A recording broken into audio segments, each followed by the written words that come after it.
আপনি 2 বছর ধরে এসআইআর করেছেন 2002 সালে, তাহলে আপনার হাতে কি জাদু কাঠি এসছে যে আপনি 2 বছরের কাজ 2 মাসে করে দিচ্ছেন? আমি কৌতূহল বশত জানতে চাইছি,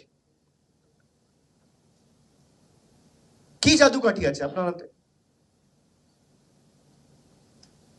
যে আপনি 2 বছরের কাজ 2 মাসে করে দিচ্ছেন? তাহলে কেন্দ্রীয় সরকারের যদি এত বড় মেকানিজম থাকে বা এই জাদুকাঠি থাকে, তাহলে বাংলার 4 বছরের বকেয়া পাওনা তো একদিনে ছেড়ে দেওয়া উচিত মানুষের কথা ভেবে। তা তো ছাড়ছেন না। এবং বিজেপির সহকারী সংস্থা হিসেবে যেভাবে আপনারা তাদের অঙ্গুলি হেলনে কাজ করছেন, আমি এদেরকে ওয়ার্নিং দিয়ে যাবো as a parliamentarian, as a representative of the people, মানুষের প্রতিনিধি হিসেবে, যে আজ নয় কাল সরকার কিন্তু বদলাবে। গণেশ বাবু, দেশ ছেড়ে পালাবেন না।